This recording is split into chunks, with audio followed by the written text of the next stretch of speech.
Welcome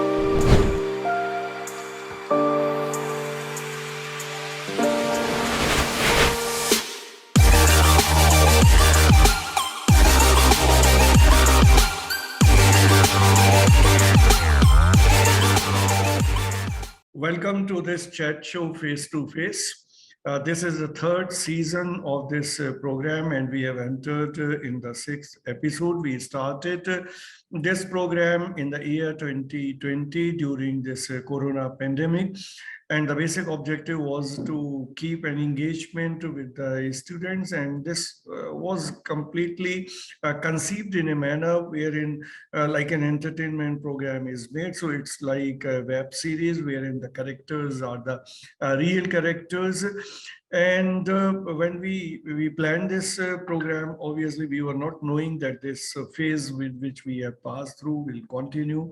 So the same happened in 2021, and we had the second phase. But now the way the program has proceeded, we decided to have this third season as well. Now, talking about Delhi Metropolitan Education, DME. DME is one of the most prestigious institutions affiliated to Guru Gobind Singh Indraprastha University. We have three schools besides the media school. We have the law school, and we have the management school, and we offer four academic programs besides BAJMC. The other programs include BA LLB, BBA LLB, and BBA. And DME has been an institution which always works on the all-round growth of the students. So besides the academics, we put also emphasis on co-curricular and extracurricular activities so that the students' grooming is taking place, their learning is taking place, and they are finally going to take positions in the media industry. And since this COVID period during the last 2 years, we had to take a lot of challenges, and the biggest challenge was how to continue this teaching learning process in a manner wherein there is no loss is happening to the students. So we produced our video lectures. We also try to conduct even the practical classes, like BGMC is a subject wherein a lot of practicals are involved in a manner wherein the student can get the, if not exactly the hands-on thing in the physical space, but even in the virtual space, whatever was possible to do hands-on through demonstration, through exercises and all, we try to do. And we try to make this whole campus like a digital campus wherein with the help of the technology, we try to give all that experience to the students, which was the need of the hour. So let us look at as to what all is available in the digital campus of DME. In DME, we believe in engagement and empowerment of students. And since the time this COVID-19 struck in 2020, we intensified this whole process. For the education sector, it was a big challenge. At DME, our small dynamic team decided to take this challenge head-on. We organize different kind of programs, different webinars wherein the distinguished people from the industry and other walks of life, they are invited to interact with the students. We try to keep them engaged in taking out newsletter, writing stories, editing stories, and not only that, they make posters, they make cartoons, they write pieces for the newsletter. Mentoring cell at DME is a very unique feature in the ecosystem of education. While the subject teachers forge the knowledge domain strongly, it is the mentors who reach out to students in difficult times.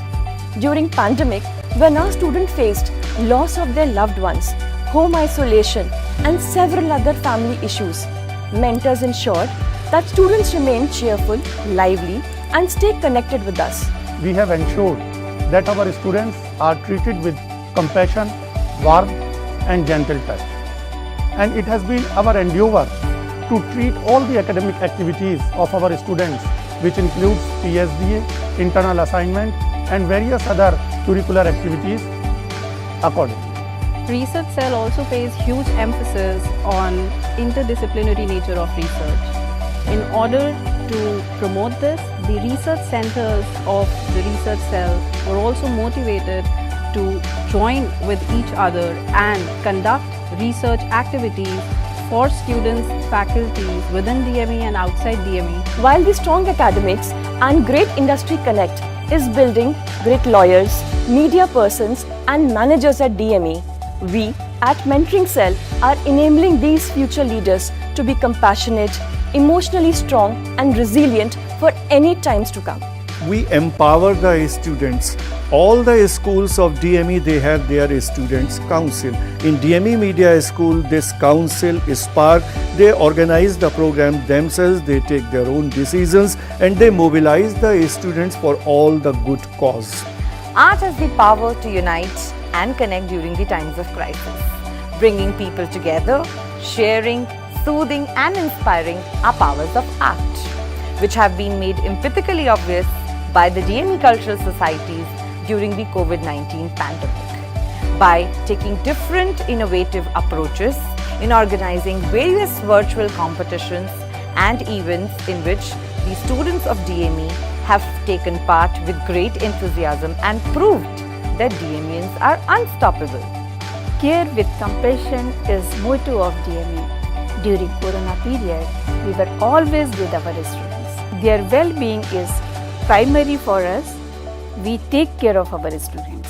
We met the expectations of the students, of the parents and above all of the industry. The placements this year were better than those of the previous years. DME is committed to supporting its students in all possible ways. Welcome back to Face to Face.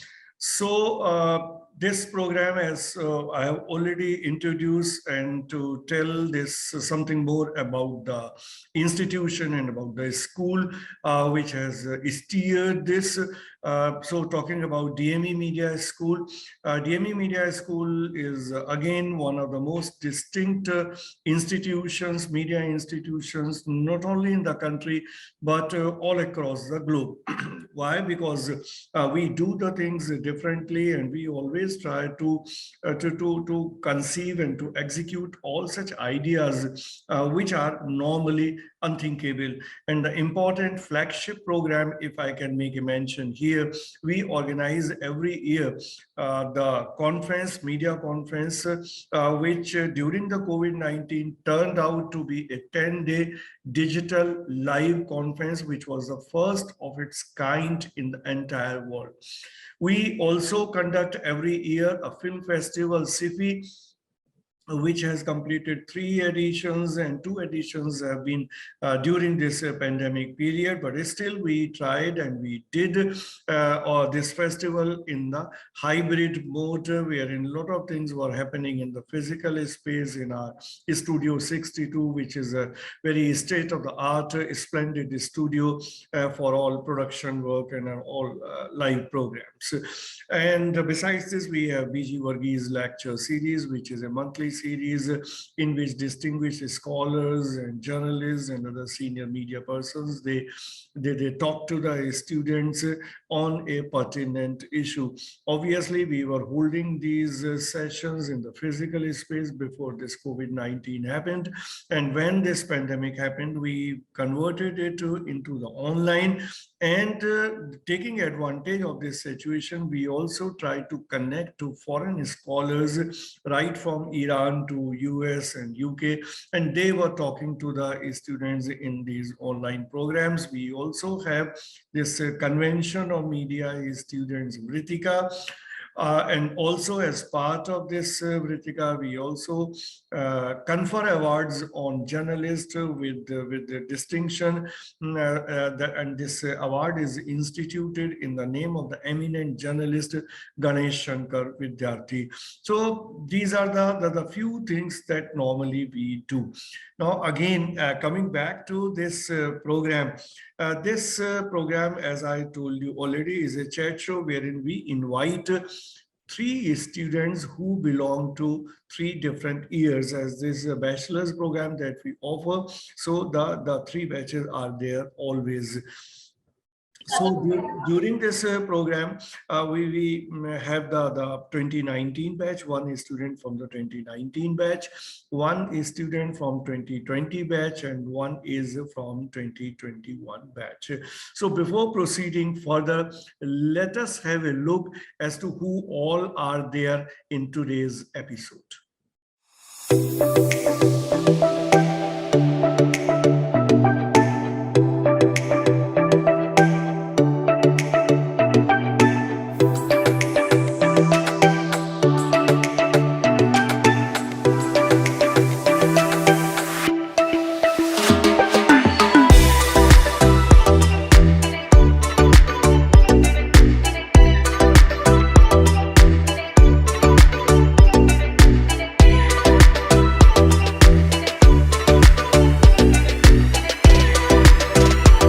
Okay, so now all the three guests for today's program are introduced since it's a chat show. So obviously there are three participants, and I'm conducting this whole show as an anchor of this program.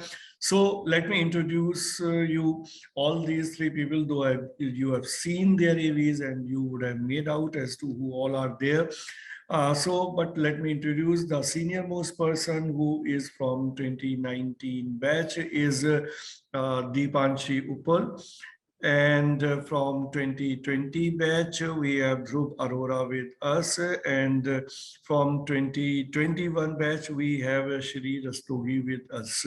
I think I'm correct in this introduction. Yeah, Deepanshi? Yeah. Okay, so proceeding further.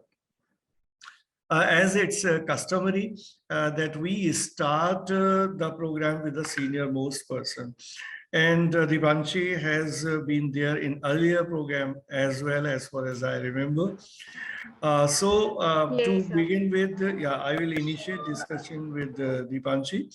So Dipanshi, you have been part of this program earlier as well. And since you belong to the senior most batch and you are almost out with DME in the sense that very shortly your exams are going to take place, and once you pass out, Yes. then obviously you will be part of the alumni, not part of the batch, existing batch, the students. So to begin with our discussion with the same thing with which we have been discussing earlier also, but then in a different perspective. Earlier we were in the grip of the pandemic, but now we have almost come out from the pandemic, though this COVID-19 is still hovering around with some cases every day, but still we believe that this is almost over and we have come out with this difficult phase, right? So during this period, whatever challenges were there, whatever problems were there, they were there. And as far as if I concentrate on the study part, initially the classes were in the physical mode, and then the online mode, and again in the physical mode. And in the physical space, the way we have come back again. Yeah, our sixth semester, almost all the classes happened in the physical space. We also made sure that your placement happens in a big way.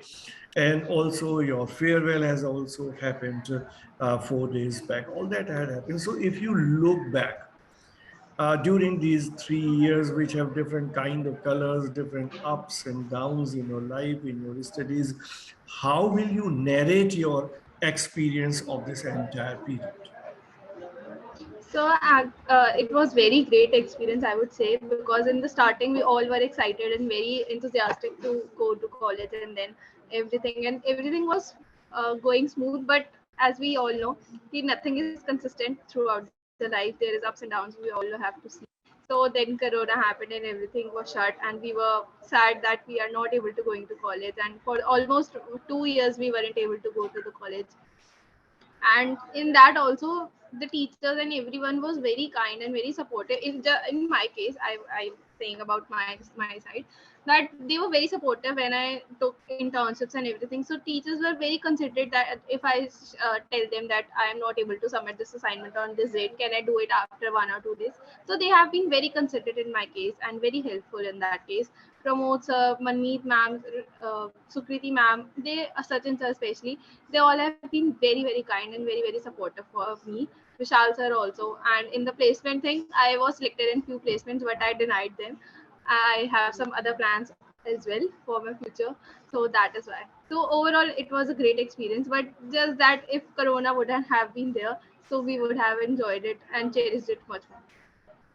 तो तुमने क्या मतलब corona की वजह से क्या तुमको enjoy करने से रह गया और क्या तुमने एंजॉय कर लिया?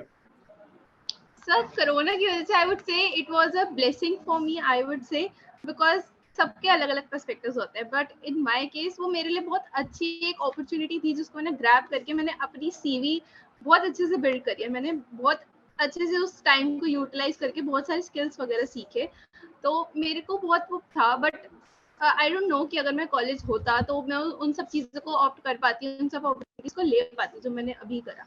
But everything has their own good and bad, so college आके वो कॉलेज लाइफ भी इंजॉय करना, बिकॉज कॉलेज लाइफ वापस नहीं आएगी। एक बार तो ग्रेजुएशन हो गई, अब आई डोंट नो कि अब कोई और एक और ग्रेजुएशन करेगा, सो वो चीज़ वहाँ मिस हो गई। बट ठीक है, we have to deal with every situation, so उसके साथ भी ठीक। तो तुमने इस बीच में जो भी किया वो अपना सीवी स्ट्रॉन्ग करने के लिए किया कि अपनी लर्निंग को बढ़ाने के लिए? सर मैं तो अपने लर्निंग पर्सपेक्टिव से करी थी, वो बाद में सीवी होता गया तो अब उस पे तो मेरा तो कोई कंट्रोल नहीं है। बट मेरा फर्स्ट मोटिव यही था कि मेरे को घर पे बैठ के इस टाइम को ऐसे वेस्ट नहीं करना, मेरे को कुछ यूटिलाइज करके इस टाइम को कुछ सीखना है। And after my 12th also मेरी यही मेंटालिटी थी। Then I opted my first internship, तो उसके बाद भी मेरे को यही लगा कि घर पे बैठ के कॉलेज का इतना तो कुछ हो नहीं रहा था, असाइनमेंट्स वगैरह, क्योंकि फिजिकल मोड में बहुत ज्यादा होता है, ऑफलाइन मोड पे, ऑनलाइन मोड पे इतना नहीं था। So I took up internships and courses during that. तो क्या क्या नया सीख लिया तुमने इस पीरियड में? सर मैंने ऑलमोस्ट डिजिटल मार्केटिंग मुझे ऑलमोस्ट आती है, मेरे को इंस्टाग्राम फेसबुक के अच्छे से आती है मेरे को, और अदर प्लेटफॉर्म्स के मैं सीख रही हूँ, तो वो मैंने काफ़ी अच्छे से सीखा। मैंने ग्राफिक डिजाइनिंग सीखी, मैंने पीपल मैनेजमेंट स्किल सीखी, क्लाइंट डीलिंग्स वगैरह सीखी, तो ये सारी चीज़ें मेरे उसमें ऐड हो गई। Okay, so with this note, I moved to Dhruv. Dipanshi learned a lot of things, and I believe Dhruv would have also done this. So if I put up the same question to you, Dhruv, that you have been there for 2 years and your batch started in the Corona period only. So obviously there was no regular classes happening, but then gradually now everything is shifted to the physical space.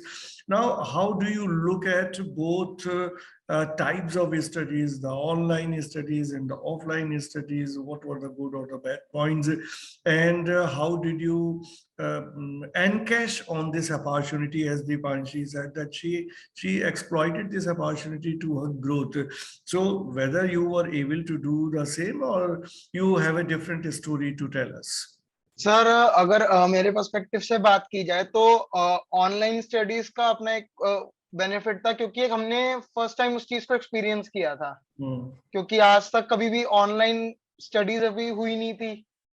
And sir offline studies का ये था कि first of all हमें college campus का घूमने को मिला, पूरा एक्सप्लोर करने को मिला। मेरे को अभी तक सर याद है, मैं सिर्फ एक ही बार कॉलेज आया था, वो भी सिर्फ अपने एडमिशन के टाइम पे, तो दोनों अपनी जगह एक अच्छे एक्सपीरियंसेस थे। एंड ऊपर से सर अगर बात की जाए कि कोविड पीरियड में मैंने कुछ नया सीखा, तो मैंने सर काफी चीजें सीखी। मैंने सर डिजिटल मार्केटिंग सीखा, सोशल मीडिया मार्केटिंग सीखी, क्योंकि आजकल की एज में सर आपको पता है कि सोशल मीडिया कितना पावरफुल है। राइट नाउ हम सब यूथ हैं सर, कॉलेज में जितने भी हम सब यूथ हैं, तो youth is the most powerful thing and 90% of the youth are on social media. तो मैंने वो चीज एक स्किल अपने अंदर डाली कि कहीं ना कहीं आगे चल के ये स्किल मेरे को हेल्प करेगी किसी भी सेक्टर में। तो क्या क्या नया सीखा तुम, क्या कुछ बता सकते हो, क्या नई चीजें सीखी? सर वो हो गया कि सर आप अभी कोई भी बिजनेस कैंपेन होता है, आप देखते हैं कि सर एडवर्टाइजिंग में कितनी कंपनीज कितने सारे पैसे खर्च करती हैं, राइट। बट हमें सीखा कि आप इंस्टाग्राम, फेसबुक, सोशल मीडिया वगैरह पे आप बहुत ही मिनिमल कॉस्ट पे आप एडवर्टाइजमेंट्स रन कर सकते हो। काफी सारी चीजें हैं सोशल मीडिया पे, जैसे इंस्टाग्राम पे रील्स आ गई, आप उनके थ्रू अपना बिजनेस वगैरह कोई भी चीज प्रोडक्ट प्रमोट कर सकते हो, सर्विस प्रमोट कर सकते हो। ये सर सब चीजें सीखी मैंने।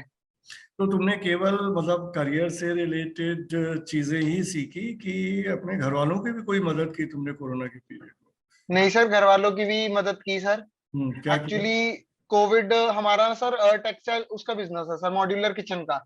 हम्म। तो अब कोविड के टाइम तो सर शॉप्स वगैरह सब क्लोज थी, मदर की भी वर्क फ्रॉम होम मिला हुआ था, मम्मी जॉब करती हैं। तो सर मैंने फादर के जो प्रोडक्ट्स थे उनको हम्म। थोड़ा थोड़ा सोशल मीडिया पे मार्केट करना शुरू किया हम्म। सर। एज अ वो कर रहा था मैं, नोवा वो कर रहा, बेसिक था मेरे लिए। तो मैं हम्म। ज्यादा एक हाइट पे नहीं पहुंच पाया, बट मैंने इनिशियल लेवल पे कुछ अच्छा ही करा। हम्म। फादर की हेल्प भी हुई और थोड़ा बहुत टर्नओवर भी जनरेट हो गया। और खाना वाना बनाना नहीं सीखा? नहीं सर, वो भी सीखा सर। वो तो मेरी मतलब एक बात की जाए तो कुकिंग मेरी बहुत अच्छी हॉबी है। नई अच्छा। नई चीजें मैंने हम्म। सीखी। तो क्या तुम कुकिंग पहले से ही, कोरोना से पहले से ही कर रहे थे कि कोरोना के बीच में किया? नहीं नहीं सर, कोरोना के पहले से कर रहा था सर। क्या क्या बना लेते हो तुम? सर पास्ता हो गया सर, पिज्जा हो गया, स्पेगेटी हम्म। एंड ह्यूमस पीटा, बहुत सारी चीजें सर। अच्छा, तो बना के खिलाते भी हो ना अपने दोस्तों को? यस सर, बिल्कुल लाता हूँ सर कॉलेज। ठीक है। So, okay, then moving on to Shri. So Shri Rastogi, your batch, though came during the Corona period, your admissions were also late like your previous batches, but uh, only, I mean, if I would look into as to how much loss would have happened to your batch, that would have been maximum for a month that you started in the physical space, then went online for a month because everybody was fearing the third phase. And then obviously now everything is back to normal as far as your batch, your studies is concerned. But when you would have been in a school in your 11th standard and the 12th standard, Corona would have hit you hard. So if from that perspective you look at your experience of your school, then the college, your online studies, offline studies, Corona, no Corona. So how would you look at all your experiences of the last 2.5 years?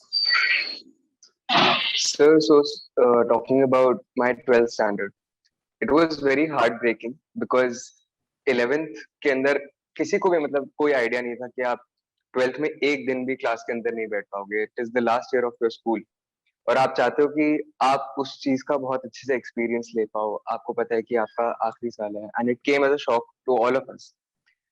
तो हमारा school कब खत्म हो गया वो realisation ही नहीं आ पाई। तो काफी टाइम तक ऐसे ही लगता रहा कि एक क्लोजर नहीं मिला है। उसके बाद ट्रांजिशन था कॉलेज का, तब भी सब कुछ बंद था। वो डिसीजन जब आप अपने करियर से रिलेटेड लेते हो कि आपको किस कॉलेज में जाना है, क्या स्ट्रीम, उसमें भी काफी सारी प्रॉब्लम्स आई बिकॉज आप फिजिकली कहीं पे भी जाके कुछ देख नहीं पा रहे थे। फिर एडमिशन हुआ तब थोड़ा सा एक होप मिला था कि अब सब कुछ चीजें नॉर्मल हो रही हैं। बट जैसा कि आपने बताया फिर थर्ड वेव का अभी भी कोई अश्योरिटी नहीं है। तो हम एक तरह से हम सब जो इस एज ग्रुप में फॉल करते हैं, हम अभी आप समझ ही नहीं पा रहे हो कि नेक्स्ट चीज क्या हो जाएगी। तो आप किसी चीज पे रिलाई करके नहीं चल पा रहे हो। तो it's always been like that.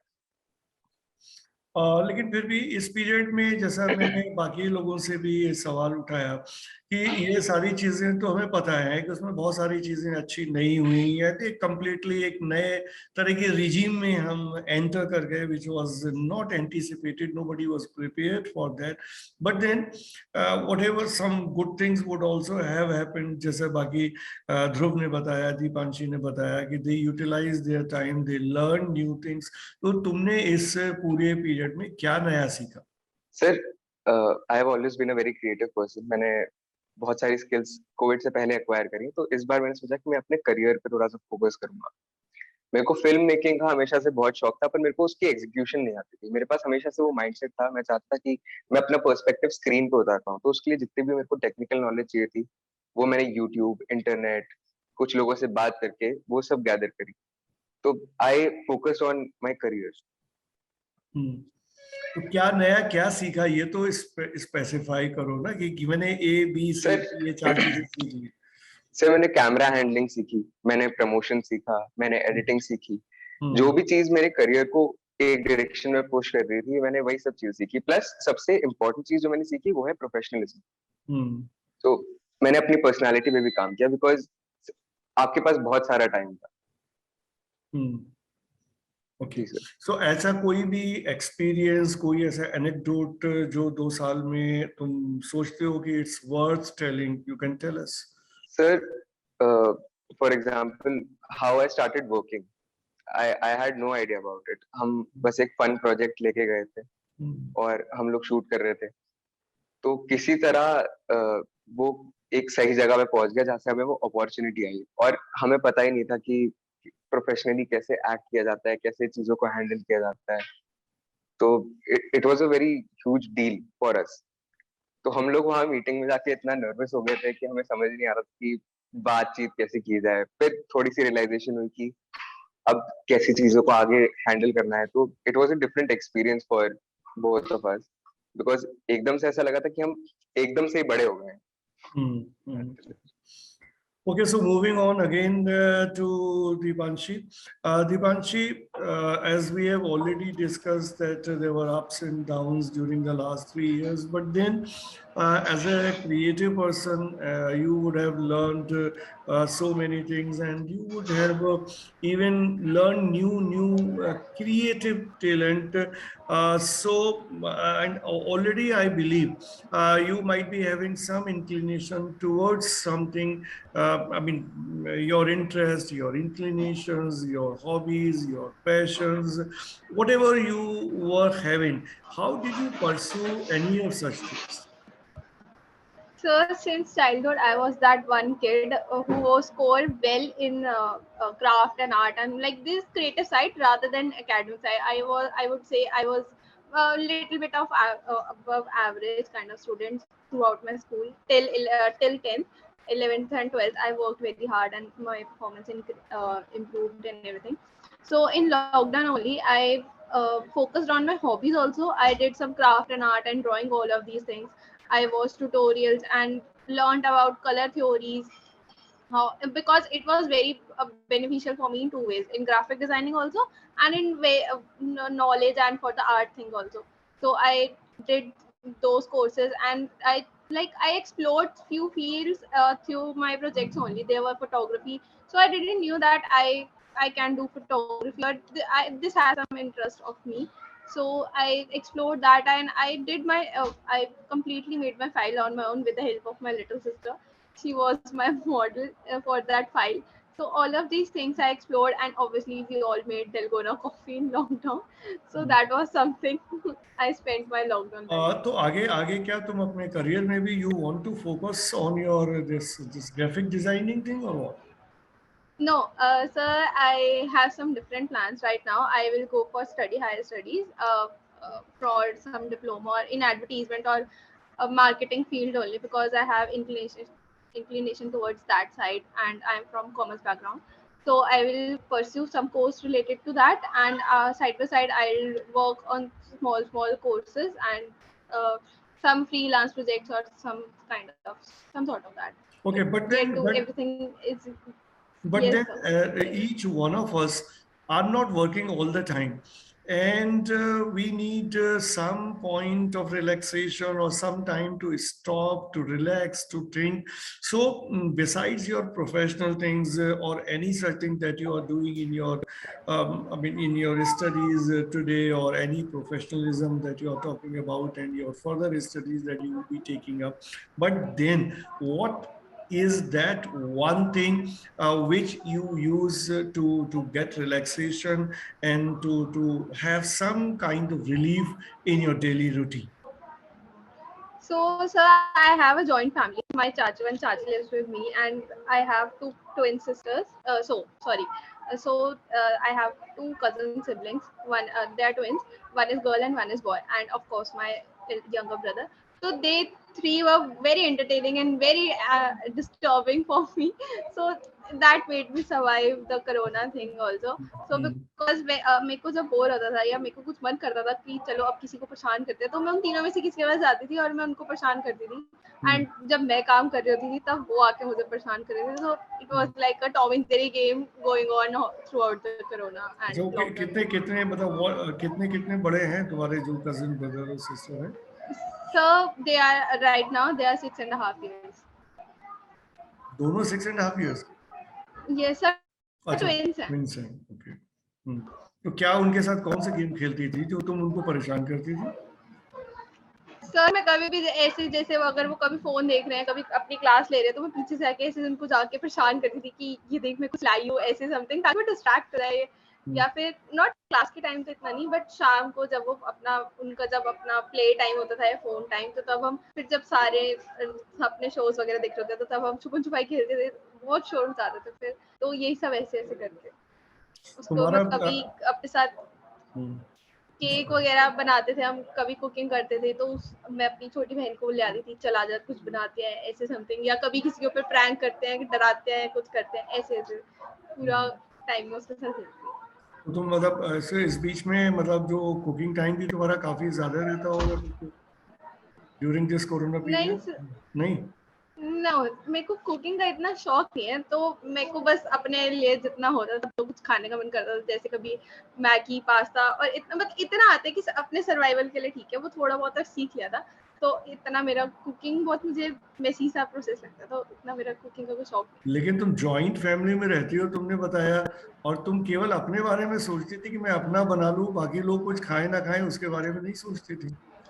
Sir वो होता है ना कि लोग नहीं ट्राई कर सकते कोई नई चीज, जैसे मैं कोई केक्स वगैरह बनाती थी तो they are very reluctant to try new things. उनको जो पसंद है वही पसंद है, वो वही खाएंगे।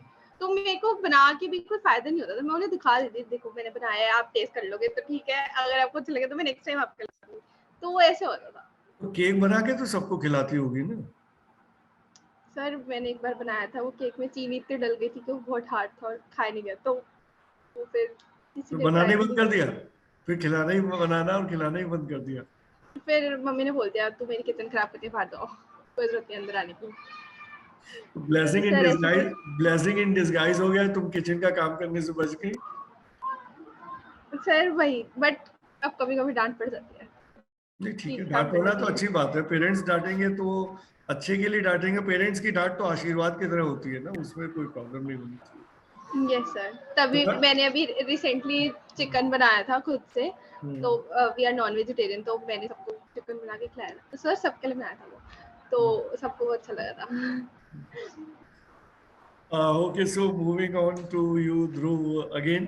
Dhruv, if I ask the same question to you about your creative side, because we all engage ourselves in something which relaxes, which relieves us, whether it's music or whether it's dance, whether it's reading, whether it's writing or outing or whatever. So what would you say about your creative side? Sir अगर creative side की बात की जाए तो मैं sir इतना as such से कोई इतना क्रिएटिव बंदा नहीं हूँ सर मैं। ठीक है, अब क्या होता है सर कि अपनी क्रिएशन में ना सर काफी ज्यादा एक तो स्ट्रेस हो जाता है कि क्या करे नया कुछ क्या करे। तो सर जो मेरी पुरानी जो हॉबीज वगैरह थी मैं उन्हीं में थोड़ा इंडल्ज रहता हूँ। जैसे कि सर आजकल आप देख सकते हो कि जो गेमिंग स्पेस है वो कितना ज्यादा वास्ट हो चुका है। पहले गेमिंग्स में इतनी अपॉर्चुनिटी थी, बट अब अपॉर्चुनिटी नहीं थी, बट अब इतने सारे सर गेमिंग को ही प्रमोट कर रहे हैं, इतने सारे इन्फ्लुएंसर्स आ गए हैं, क्योंकि अब गेमिंग में भी उन्हें फ्यूचर दिख रहा है any how. And sir for a little bit मेरी फोटोग्राफी बहुत अच्छा मेरा वो था, हॉबी है। मेरे को अभी भी याद है सर, कोविड में टाइम का सर कुछ पता नहीं रहता था कि कब सुबह हो रही है कब रात हो रही है, स्लीप शेड्यूल पूरा बिगड़ चुका था। तो सर मैं सुबह सुबह कैमरा लेकर अपनी टेरेस पे चला जाता था, तो उधर भी सनसेट्स वगैरह सनराइज की फोटोज क्लिक करता था, और आसपास जो मतलब पिजन्स वगैरह थे उनकी फोटोज वगैरह क्लिक करता था। तो एक उनको थोड़ा क्रिएटिव वे में एडिट करता था, मतलब 2 फोटोज को इंडल्ज कर दिया एक साथ, ये सब करा था सर। तो फिर तुम ये आज के बाद मत कहना कि तुम क्रिएटिव नहीं हो, क्योंकि तुम फोटोग्राफी करते थे, तुम उनको एडिट भी करते थे, और तुम ऑब्वियसली जो भी फोटोग्राफी करता है उसका, फोटोग्राफी तो एक चलो टेक्निकली स्किल हो गया, but then lot of things goes in your mind. तो आप सोचते हैं, आप एक थॉट प्रोसेस होता है, फिर एक दिमाग में आप विजुअलाइज करते हैं, फिर आप फ्रेम बनाते हैं, फिर फोटो खींचते हैं। इससे ज्यादा है तो एनरिचिंग क्रिएटिव प्रोसेस कोई और है नहीं। तो नहीं सर, अब ये तुम क्रिएटिव ही हो, ये तुम आज के बाद समझ लो, अगर तुम ये काम करते थे तो।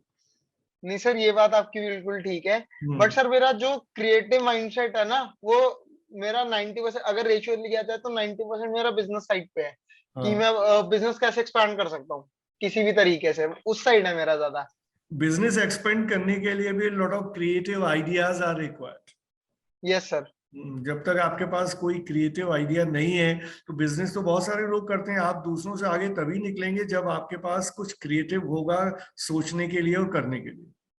सर वही चीज बोली जाती है ना, भीड़ से अलग वही चलता है जिसकी सोच अलग हो। हाँ, तो बस सोच अलग है तुम्हारी, तो उसको और आगे बढ़ाओ।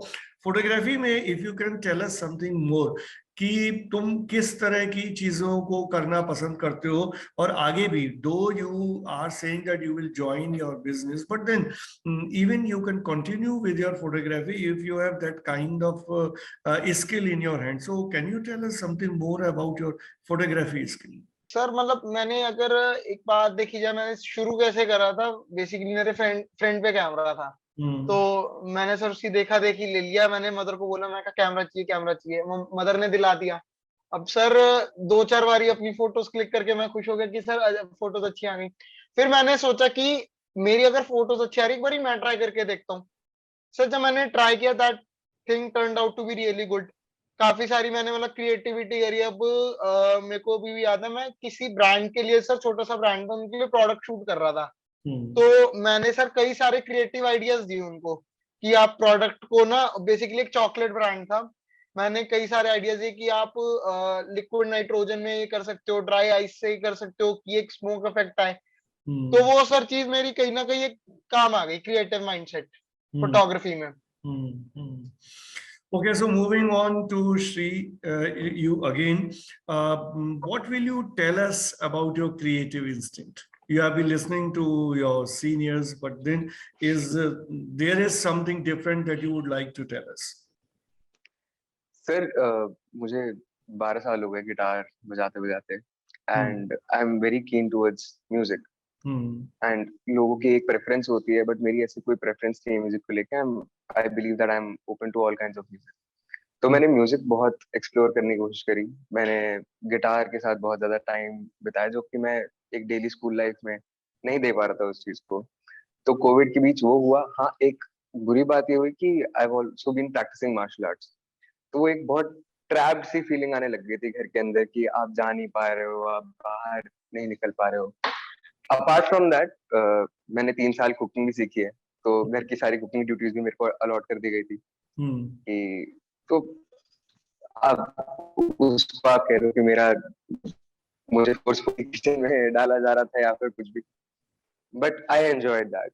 एंड मैंने राइटिंग कभी नहीं करी थी, मैंने कभी जिंदगी में गाने नहीं लिखे थे, तो मैंने वो भी करने की कोशिश करी। अगर सच बताऊं तो काम एस्केप बन गया था उस समय, क्योंकि आपके पास खाली टाइम इतना था, आप घर के कामों में ज्यादा लगे। तो उस समय जो पढ़ाई के लिए 1-2 घंटा आप निकालते थे, उसमें लगता था कि आपको दिन से एस्केप मिला है। नहीं नहीं, देखिए, पढ़ाई के बारे में बड़ी स्टीरियोटाइप थॉट्स हैं। Anything that you do is giving you some learning. तो पढ़ाई का मतलब नहीं है कि आप किताब खोल के 15 घंटे बैठे हुए हैं। अगर आप किचन में भी कुछ क्रिएटिव कर रहे हैं, कुछ नया कर रहे हैं, कुछ नया सीख रहे हैं, तो that is part of your creativity, that's part of your learning. ठीक है, तो ये जो पुराने कॉन्सेप्ट सब थोड़े से बदल गए हैं समय के साथ साथ। तो तुमने क्या सीखा किचन में बनाना? सर, इंडियन क्यूजीन का इतना हमारी एज ग्रुप वालों को शौक नहीं होता है, तो मैंने वो बनाने की कोशिश करी। सबसे मुश्किल टास्क था गोल रोटी बनाना, पर मैंने वो सीखा। और जो भी घर पे ज्यादातर खाया जाता है, वो इंटरेस्ट नहीं होता लोगों को बनाने में। हम बर्गर, पिज्जा, फास्ट फूड में लगे रहते हैं, तो मैंने घर का खाना बनाना सीखा। तो that was something knew that I learn. तो तुमने जो गाने लिखने शुरू किए वो कैसे गाने लिखते थे, लिख के क्या किया, क्या कैसे लोगों को पढ़वाते थे, सुनाते थे, रेसाइट करते थे कि पब्लिश करते थे, what all you did? Sir अब तक तो किसी को भी मतलब ऐसे मैं रिकॉर्ड वगैरह नहीं किया। एक ही गाना मैंने कंप्लीट करने की कोशिश करी, अभी वो कंप्लीट हुआ है। अब I am planning to record it professionally. तो अब तक तो मैंने अब कॉपीराइट या फिर किसी भी चीज के चक्कर में वो अभी कहीं पे भी डाला नहीं। तो अभी है तुम्हारे पास वो गाना जो तुमने पूरा किया? जी जी सुना सकते हो हम लोगों को? सर वो गिटार के साथ परफॉर्म करूंगा तो ज्यादा अच्छा लगेगा, बिकॉज इट्स ठीक है। Melody based. हाँ, तो गिटार भी है ना तुम्हारे पास? जी हाँ तो गिटार बिल्कुल, कभी कॉलेज में जरूर। नहीं, कॉलेज में नहीं, अभी तो हम प्रोग्राम में ही सुन सकते हैं, कॉलेज तो बात की बात हो जाएगी। सर अभी I am in college only, तो अभी अच्छा, गिटार नहीं कॉलेज मेरे में पास। होगी तुम। तुमको इसकी 2 लाइनें सुना सकते हो, क्या है? जी स्टार्टिंग का हम्म, फर्स्ट स्टैंजा। हम्म, तुम पास हो के भी दूर इतना थी, अल्फाज ये मेरे तुम तक पहुंच रहे, ये दूरियां तेरी मेरी बढ़ने लगी, इन दूरियों में ही अब है जिंदगी मेरी। तो that's how it starts. It's good. ये तो बिल्कुल लग रहा है तुमने इसे फिल्म के लिए ही किया है, तो इसको किसी फिल्म में यूज करने वाले हो? नहीं सर, अभी तो सिर्फ एल्बम एल्बम स्टूडियो निकाल में, सकते हो, एल्बम पे अभी सिर्फ काम कर सकते स्टूडियो में रिकॉर्ड करने का हो। प्लान है, अब बाकी बाद में देखते हैं। चलो, अभी भी तो विशाल सर ने ज्वाइन किया, and we are planning to have lot of productions immediately after your exams are over and you will be in the 5th semester, so you will be in the 3rd semester. अभी तो 2nd semester में हो ना तुम, but ji then तो तुम्हारे पास काफी समय होगा, क्योंकि जिस तरह से हम प्रोडक्शंस अभी शुरू करने की योजना बना रहे हैं, तो तुम अपना एल्बम शूट कर सकते हो कॉलेज में। Thank you. So moving on to you, Deepanshi, again, though you have said a lot of things about your experience in the college, but I will be asking very pertinent question about your campus life for whatever time you have been there in college initially and now. So what will you tell us about the campus? How did you enjoy? What all you enjoyed? What was your experience with your teachers and with your friends on the college? तो sir मेरे बहुत ही हमेशा starting से बहुत ही selective friends रहे हैं। I don't believe in कि मेरे बहुत बड़ा ग्रुप हो या कुछ हो। जस्ट मेरी एक कॉलेज स्टार्ट होने से पहले एक मेरी फ्रेंड बन गई थी, थ्रू आउट अभी 3rd ईयर तक मेरी फ्रेंड है। तो I really love her friendship and all. And whereas teachers का सुबह ये होता था 9:30 बजे की क्लास है, मैं हमेशा मोस्टली लेट हो जाती थी 2nd 3rd month onwards 1st year में। तो उसके बाद ये होता था कि आज मैम को क्या बहाना मारना है, कैसे मैम को शांत कराना है, मैम अगर गुस्से में हुई कि क्लास में नहीं आना। और हमारी फर्स्ट क्लास होती थी दीपा मैम की, तो Deepa ma'am was very very strict. तो वो कभी कभी तो मूड पे डिपेंड करता था कि कभी आने देती थी या फिर कभी उन्हें बहाना मारना पड़ता था। नहीं तो फिर क्लास के बाहर से मूड देख के वापस चलो कैंटीन, चलो बैठो 2nd क्लास में आएंगे। क्लास में ये होता था। फिर उसके बाद अच्छा, मोस्टली जो हमारी लाइब्रेरी। लेकिन ये तुम किस किस तरह के बहाने बनाती थी? Can you give us some idea? Sir मैं खुद चाहती थी तुम्हारे स्कूटी जूनियर्स को से। भी थोड़ा फायदा होगा ना, जो लोग लेट आते हैं क्लास में, उन्हें आइडिया मिल जाएगा क्या बहाने बनाए जा सकते हैं। सर बहाने ये होते थे, मैं बहाने अपने दोस्तों को भी बताती थी। तो मैं खुद से आती थी स्कूटी से, तो मेरा तो यही बहाना होता था कि कभी टायर पंचर हो गया या ट्रैफिक तो मोस्टली होता ही था उस टाइम पे, क्योंकि सारे नोएडा वाले वो रास्ते से होता ही था मोस्टली ट्रैफिक। या कभी मैम को बोलते मैम बहुत ट्रैफिक था आज, स्कूटी पंचर हो गई, कभी पेट्रोल खत्म हो गया। तो जो मेट्रो से आते थे वो यही बोलते थे मैम मेट्रो रुक गई थी, मैम वेट कर रहे थे मेट्रो का, ये सब रिक्शा नहीं मिला मेट्रो स्टेशन से। तो ये सारे लेकिन बहाने हमारे लेकिन होते लेकिन थे हमेशा दीपांशी, गो बड़े टू ये वाले। तो दीपांशी बड़े कॉमन से बहाने हैं। कोई ऐसा बहाना जो तुमने कभी बनाया हो जो बहुत ही इनोवेटिव रहा हो? सर मेरे को ना इतने बहाने मारने की जरूरत नहीं पड़ती थी, क्योंकि टीचर्स को पता था कि मैं बहुत सिंसियर हूँ। कोई टीचर को मेरे से कभी कोई शिकायत नहीं थी, कोई कुछ भी था। तो मेरे को इतना ज्यादा वो होने की टेंशन लेने की जरूरत भी नहीं होती थी कि मैम मना कर देगी क्लास में या कुछ है। मैम को पता होता है कि कौन सा बच्चा नोटोरियस है, कौन सा कैसा है।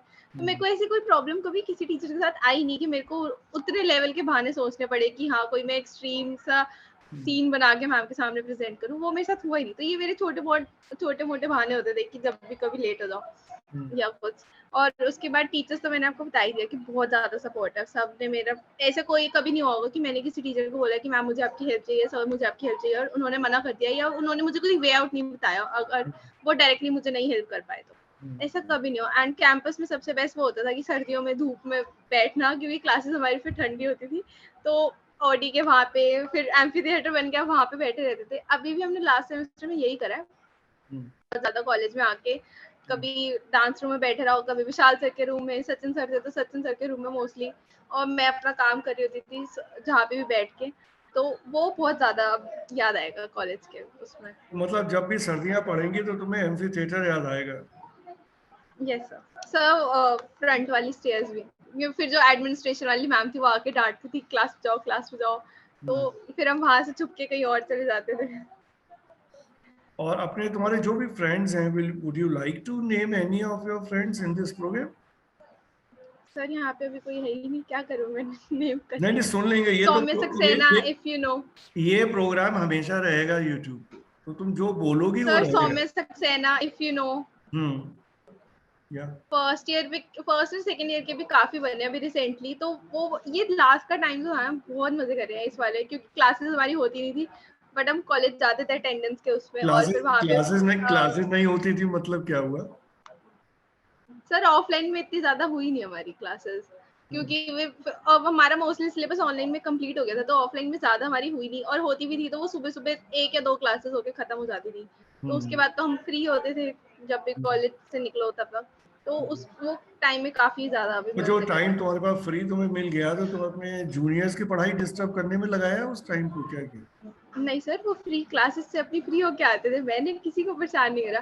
तो उस टाइम में फर्स्ट एंड सेकंड ईयर के भी अभी काफी ज्यादा फ्रेंड्स बन गए थे।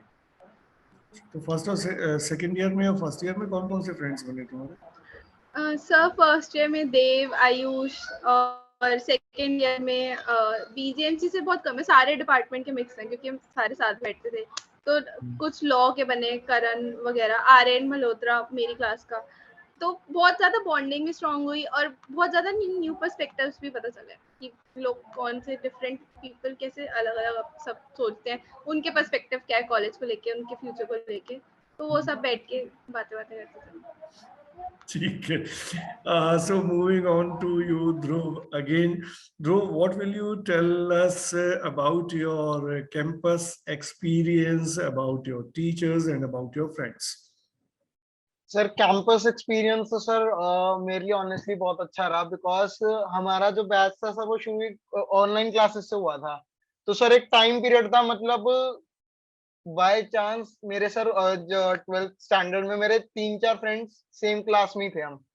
तो स्टार्टिंग में मेरे सिर्फ उतने ही दोस्त थे, मेरे से उनसे थोड़ा एक कम्युनिकेशन होता था। बट सर जैसे जैसे आपको पता कि ऑनलाइन हुआ तो इतने लोग बच्चे एक दूसरे से इंटरेक्ट नहीं कर पाते थे। जैसे सर ऑफलाइन हुआ, सोचा था कि अब असली कॉलेज अब शुरू होगा 2 साल बाद, तो सारे दोस्तों से एक बार इंटरेक्ट करने को मिलेगा, फैकल्टी से अच्छे से इंटरेक्ट करने को मिलेगा। वो सर एक एक्सपीरियंस बहुत अच्छा था। बाकी सर जो मेरे टीचर्स हैं, प्रमोद सर हो गए, सोनत्रा सर हो गए, सुकृति मैम हो गई, ये सब मेरे बहुत अच्छे तरीके से गाइड करते हैं।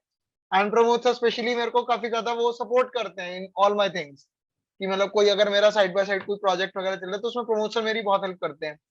सर बाकी कॉलेज एक्सपीरियंस तो सर बहुत अच्छा रहा कि मैंने कभी मतलब जब शुरू हुआ था ना, तो मैं अपनी मदर के साथ बैठा था, तो मेरे को लगा था कि मम्मी यार ऐसा लग रहा है कि 3 साल ऐसे ही चले जाएंगे ऑनलाइन घर बैठे बैठे। तो वो चीज ना सर, एक हर कोई बोलता है ना कि अगर कॉलेज लाइफ नहीं जी तो कुछ नहीं दिया तुमने। सर एक 4 फेज भी देखना था मेरे को कि क्या होता है कॉलेज लाइफ का, सब बोलते तो है ऐसा होता क्या है। तो कॉलेज लाइफ का मतलब जो मेरी समझ में आता है वो यही होता है कि क्लास बंक करना, क्लास में ना बैठ के बाहर धूप सेकना जैसे दीपांशी करती है वहाँ एम्फी थिएटर में बैठ के है, या जाके बाहर फिल्म देखना, यही सब है ना। और कैंपस लाइफ में क्या है? बाकी तो कोई पढ़ाई है फिर तो। सर कभी कभार देखो, अगर क्लास छोड़ के बाहर घूमना कभी कभार sir it seems a fun, कि कभी कभार सर, बट अगर रेगुलर उस चीज को करोगे ना तो वो चीज आपको फिर बेकार लगने लगेगी कि यार अब तो क्लास ले ही लेते हैं। बिकॉज सर कभी भी ऐसा नहीं करना चाहिए, क्योंकि अगर सर आप एक सिमिलर लेवल पे रहोगे ना, चाहे आप नोटोरियस भी 50% हो और आप अटेंटिव भी 50% हो, तो वो चीज आपकी इमेज के साथ सीख जाएगी। वो टीचर्स भी इतना हैंडल कर सकते हैं। बट सर अगर 100% नोटोरियस हो तो फिर सर गलत बात होगी बिल्कुल। अच्छा, तो मेरे अकॉर्डिंग 100% सर, तुम 100% नहीं थे, 50% थे मतलब। हाँ सर कह सकते हैं। और what will you tell us about your friends?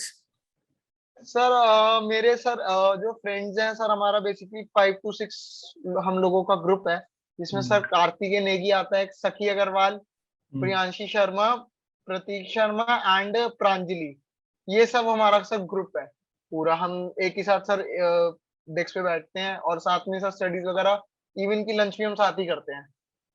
ये सारे लोग पढ़ाई करते हैं कि तुम्हारी तरह बस केवल घूमने में ही दिमाग लगाते हैं? नहीं नहीं सर, मैं भी पढ़ाई करता हूँ, वो सभी पढ़ाई करते हैं। ठीक है। So moving on to you, Shri, what will you, though you have passed very little time as compared to your seniors, but then whatever time you have been there in DME, what will you tell us about your teachers and friends? Sir, the faculty is amazing and very cooperative. उसमें कोई शक की बात नहीं है। सारी teachers से आप कभी भी किसी भी चीज के बारे में बहुत ओपनली डिस्कशन कर सकते हो, बात कर सकते हो। और असाइनमेंट्स के टाइम पे भी सब बहुत ही ज्यादा सपोर्टिव होती है। Apart from that, my campus experience का जो बेस्ट पार्ट था, दैट वाज द स्टूडियो। मतलब डीएमई ज्वाइन करने के लिए मेरी सबसे बड़ी अट्रैक्शन ही स्टूडियो 62 था। और जो वाइब है हमारे कैंपस की, वो बहुत ही ज्यादा हैपनिंग सी है, बहुत ज्यादा पॉजिटिव है, बहुत एरी है। उसके अलावा जो मेरा फ्रेंड सर्कल है, अभी तो it's been a few months, तो हम सारे बीजेएमसी के ही हैं जो आपस में इंटरेक्ट करते हैं। असाइनमेंट्स वगैरह भी हम लोग साथ में ही बैठ के कर लेते हैं, लंच वगैरह भी हमारा ही होता है। तो अभी तो हम लोग कैंपस के अंदर ही ज्यादा टाइम स्पेंड कर रहे हैं। और सीनियर्स के साथ तुम्हारा कितना इंटरेक्शन हुआ? सर अभी तक तो ऑनेस्टली ज्यादा नहीं हुआ है सीनियर के साथ किसी भी।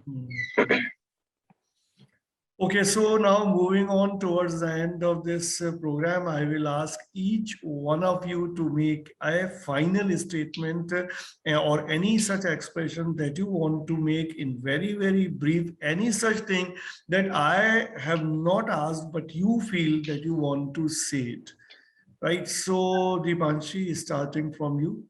Sir, if I should conclude 3 years in a nutshell or in a brief, very, very brief. So it was a really great journey with all and ups and downs. I got to learn very new things, got to learn many new people, and I will always, always, always cherish and be ready to help the juniors and whosoever might be. And thank you to all my teachers, Sir, you, HOD ma'am, Sushmita ma'am, and everyone who was supportive and everyone who was my classmate or even batchmate also. Good. So moving on to Dhruv, what will you say? Sir offline experience मेरा बहुत अच्छा रहा। कि मतलब मैंने जैसा imagine किया था कि कॉलेज ऐसा होगा एग्जैक्टली वैसा था। और सर मेरे जितने भी मेरे क्लासमेट्स हैं, इवन की मेरे बैचमेट्स हैं, मेरा सबके साथ बहुत अच्छा एक्सपीरियंस रहा। और कॉलेज की फैकल्टी के साथ भी मेरा बहुत अच्छा एक्सपीरियंस रहा। उन्होंने हर चीज में मेरे को गाइड करा, मेरे अप्स एंड डाउन्स में हमेशा मेरे साथ थे। और सर ऑब्वियस सी बात है कि ups and downs are a part of a life, वो होते ही रहेंगे। जब तक अप्स एंड डाउन्स नहीं आएंगे तो लाइफ में एक मजा नहीं आएगा। So that will be all, sir. Great. So Shri, what will you say finally? Sir अब मैं तो बस यही होप करूंगा कि जैसे चीजें अभी चल रही हैं वैसे चलती रहे, बिकॉज मैं चाहता हूँ कि हम ऐसी इवेंट्स और प्रोग्राम्स में पार्टिसिपेट कर पाए ताकि हमारे पास वो प्रैक्टिकल एक्सपीरियंस हो, टीचर से इंटरेक्शन हो। तो I just hope that everything goes this way. Great. So we stop at this positive note as Deepanshi said that she is leaving with all good memories from DME and she is ready to give back to her juniors whichever way it will be possible, which is a very positive sign. And as Dhruv said that we are prepared to all good things and bad things in life, but then we should always capitalize on, we should always enjoy on whatever good is happening, because that is something which keeps us moving. And as Shri said, that he wants to see to this, that whatever is there in the present, it continues. Everybody wants that if there are good things happening, if we are enjoying life, we are learning, and all positive environment is around us, that must continue with each one of us, because that is something which is progressive and which gives us not only learning but a lot of happiness, which I believe is the ultimate goal, should be the ultimate goal in anybody's life. A material thing we can always acquire, but if there is no happiness, then life is not worth it. So with this note, we finish this program. Thank you, Deepanshi. Thank you, Dhruv. Thank you, Shri, for being with me in this program of Face to Face. Thank you all.